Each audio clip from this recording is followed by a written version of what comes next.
Igniting community, a safe space to learn, share, and grow. Don't forget to like and subscribe below. Hey everyone, welcome back to the Ignite in Community YouTube channel. My name is Codi Chen and I am the co-creator of Heartworks Writing. We do copywriting, editing, book and content coaching. We lead different writing series and we also do ghost writing.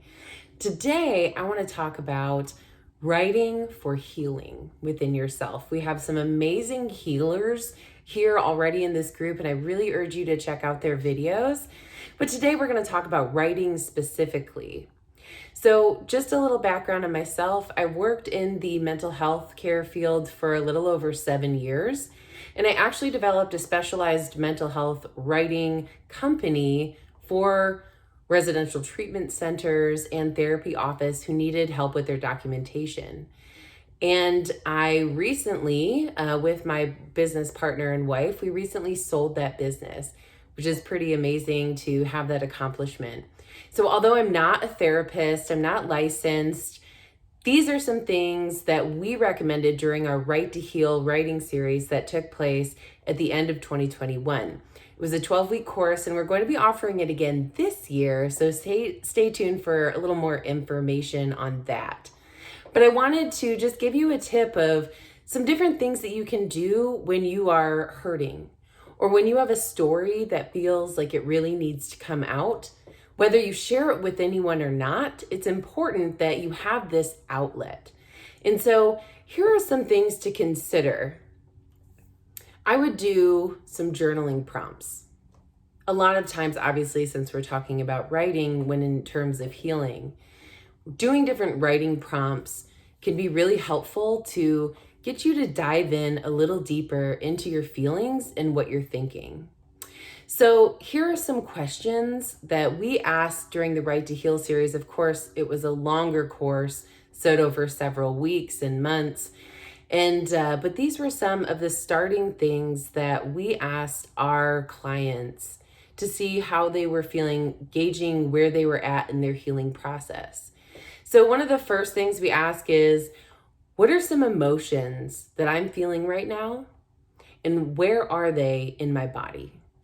So if I'm feeling sad, I can identify that emotion or whatever emotion you're feeling, but go a little step further and identify, am I feeling sad in my heart? Do I feel the sadness in my gut?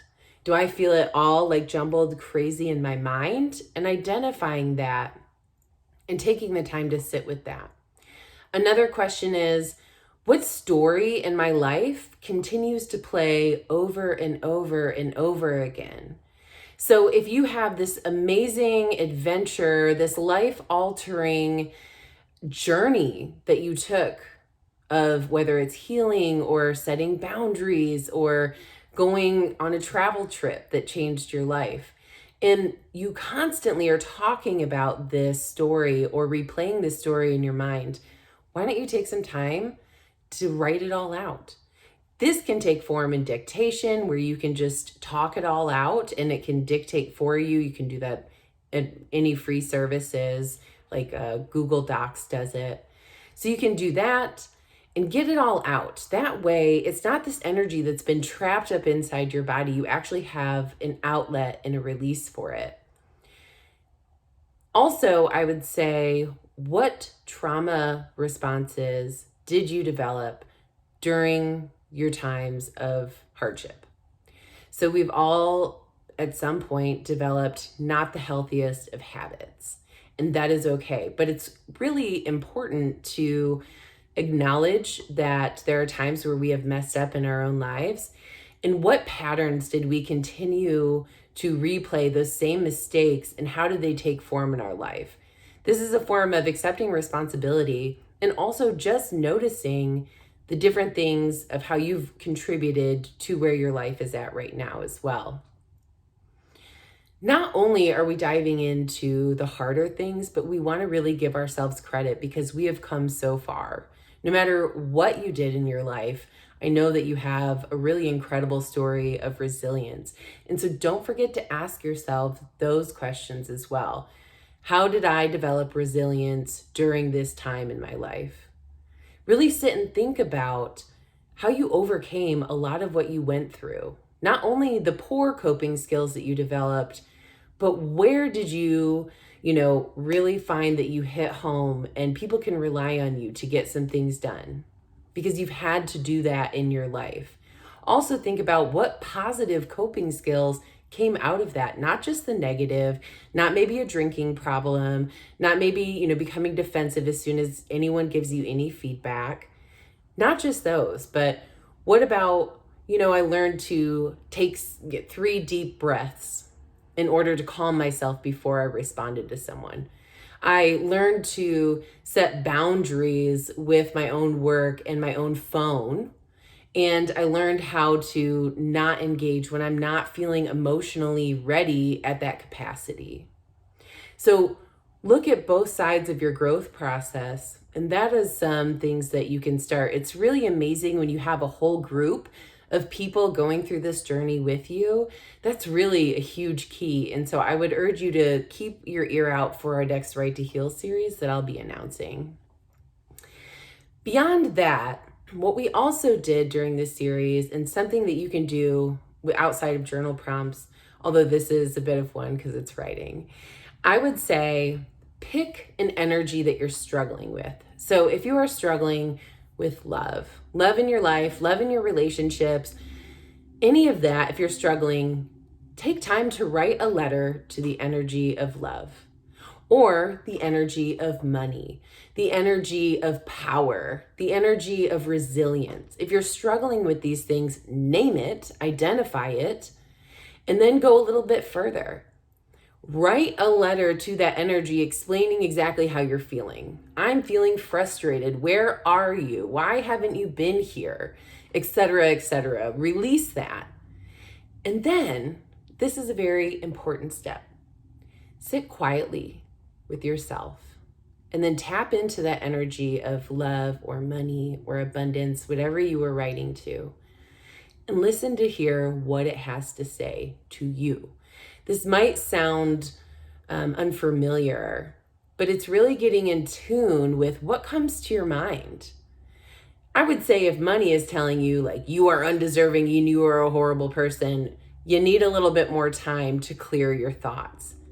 This is energy. What does this energy say to you? What does it want you to understand about it so you can grow in the way that you need to?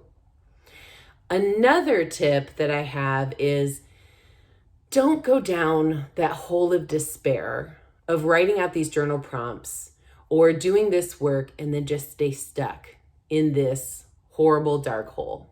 Sometimes it can be easy to do that and refuse to work on the light side as well. Don't fall into that trap.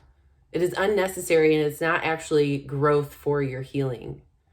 So, one way that you can do that in some guided ways right now that you can do is buy a book with a workbook of something that you're struggling with. So for example, for a long while, I struggled with boundaries, and this book was amazing. It's by Dr. Nedra Tawwab. It's called Set Boundaries, Find Peace, right?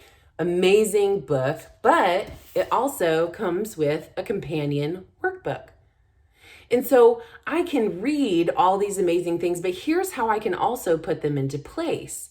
There are a ton of these books around. Another one that I would recommend is Untamed by Glennon Doyle. She also released a workbook with that. So find any topic that you're struggling with or think that you could benefit from, and you don't have to do it all yourself. You don't have to think about these questions. They're already here for you and how you can practice them. Finally, you can also buy a journal prompt or journal that already has prompts in it.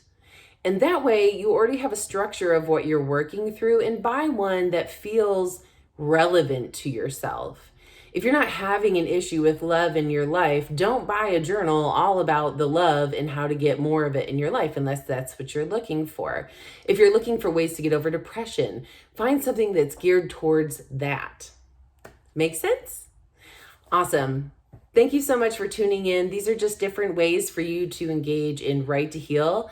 I would love to have you subscribe to this video and give me a like below. Thank you so much. And I would love to really hear what you are doing in order to heal yourself? Are there any writing practices that you do? Are there any just regular practices? Leave a comment below. I would really love that. Thank you so much, and we'll see you next time.